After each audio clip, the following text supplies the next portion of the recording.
Você já organizou alguma festa ou evento e ninguém compareceu? Surpresa! Parabéns para mim nessa data querida.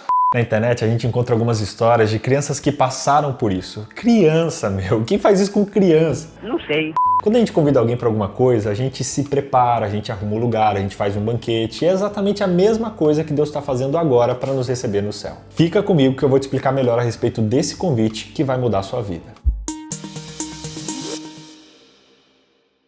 Se a gente fosse resumir todas as lições desse trimestre em uma palavra, seria aliança. Na verdade não, seria convite. Aliança é nada mais do que um convite de Deus para a gente permanecer nele. Ele mesmo diz: estais em mim e eu em vós. Como a vara de si mesmo não pode dar fruto se não estiver na videira, assim também vocês, se não estiverem em mim. Eu sou a videira, vocês as varas. Quem está em mim e eu nele, esse dá muito fruto, porque sem mim nada podeis fazer. Sem ele a gente não pode fazer nada. A nossa fidelidade à aliança e o recebimento de tudo que ela promete depende da nossa resposta ao convite dele. João usa a palavra permanecer e estar cerca de 55 vezes ao longo do seu livro. E só no capítulo 15, do verso 4 ao verso 10, ele usa essas palavras 10 vezes. Jesus estava enfatizando isso no seu discurso. Com a aliança que ele estava prestes a ratificar com o seu sangue e ainda estava fresca na sua mente, ele convidava os seus discípulos e todos os cristãos a permanecer, a habitar, a viver não apenas com ele, mas nele. Ele não queria que a gente permanecesse com ele, mas permanecesse nele. Isso indica uma intimidade que está além da imaginação humana.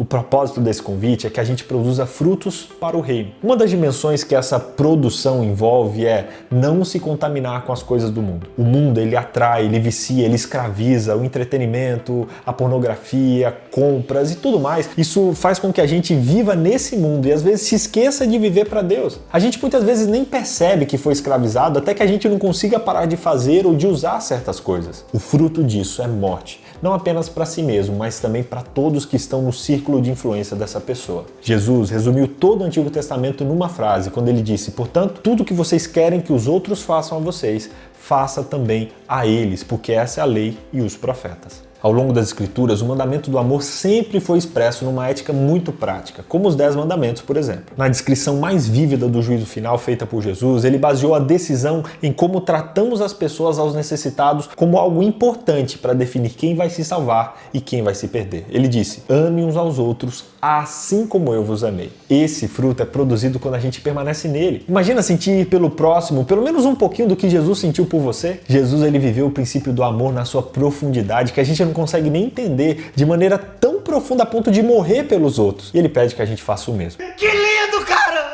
Hoje em dia, quando a gente organiza um casamento, uma festa, a gente pede para que os convidados confirmem presença. Quando eles fazem isso, fica mais fácil a gente planejar a quantidade de comida, convidar pessoas que talvez não estavam na lista a princípio, enfim, poder contar exatamente com quem vai poder estar nesse dia. Nós também temos que responder hoje aos convites de Deus. Logo, logo ele vai voltar e ele quer que a gente esteja com ele. E ele não quer dar o nosso lugar para outra pessoa, até porque se todo mundo quisesse para o céu, ia caber todo mundo, mas ele quer saber, ele quer garantir, ratificar a sua presença naquele lugar. A gente já falou aqui, inclusive, que Jesus não obriga ninguém a nada. É decisão nossa permanecer e aceitar o sacrifício dele. Agora pense comigo. Supondo que o convite de Jesus para permanecer nele contenha um pedido de confirmação, de que maneiras práticas alguém que o aceita realmente permanece nele? Primeiro, confirmando presença, aceitando esse convite. Como a gente pode fazer isso, BJ? Aqui vão algumas dicas. Primeiro, orando. A mensagem básica de Jesus lá em João 15 é: a vida que você recebeu de mim só pode ser conservada por meio de uma contínua comunhão. Ou seja, a oração ela ratifica e fortalece a comunhão, esse contato, esse relacionamento com Deus. Segundo, estudando a palavra, Jesus disse: permaneçam em mim. E ele diz: com as minhas palavras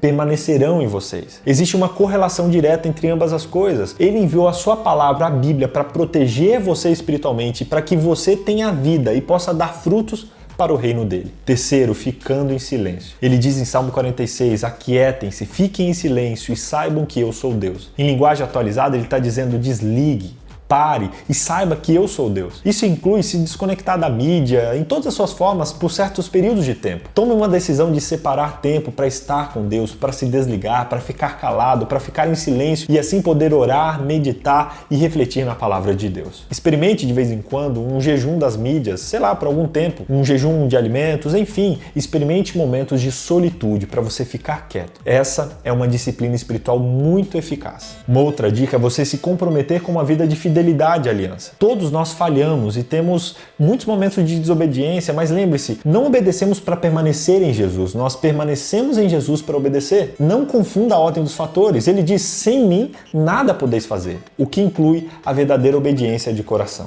E olha, gente, era de se esperar que a palavra de hoje fosse permanecer. O que vem à sua mente quando você ouve essa palavra, permanecer? Como a gente pode fazer isso? Coloca aqui nos comentários e marca @NTplay, @Contexto Bíblico e @VitorBJ. Aliança divina não é simplesmente um assunto para estudo e curiosidade intelectual, não. É a história da busca implacável de Jesus por mim e por você. Ele não desiste de nós. O amor aos outros é a manifestação do amor de Deus em direção à terra. Foi para implantar esse amor e tornar-nos filhos de uma só família que o Rei da Glória se tornou um conosco. Quando se cumprirem as palavras que ele disse ao partir, dizendo que vocês amem uns aos outros assim como eu os amei, quando amarmos o mundo assim como ele o amou, então a sua missão por nós será cumprida. Estaremos habilitados para o céu, pois o teremos no nosso coração.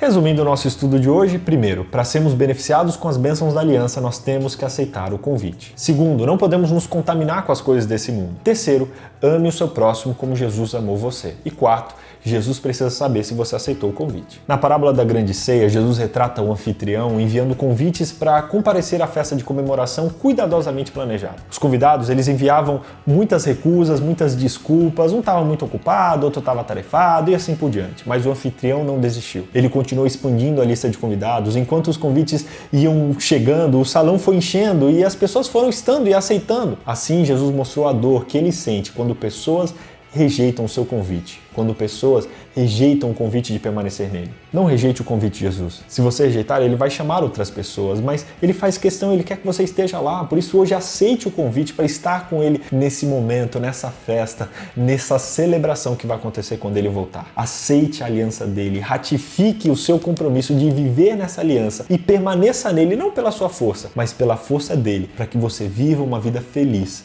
uma vida nova, uma vida plenamente cheia do Espírito Santo. Que Deus abençoe você e que ao longo, não apenas do próximo trimestre, mas da sua vida, essa aliança esteja no seu coração e que ela nunca te deixe esquecer de que Jesus vai voltar, vai te buscar e vai te levar para morar com ele. Você aceita esse convite? Portanto, a gente já falou aqui, inclusive, que Jesus... Agora pense comigo, experimente de vez em quando não convulta, vocês amem uns aos outros dizendo, isso contém um pedido de confirmação e... volta.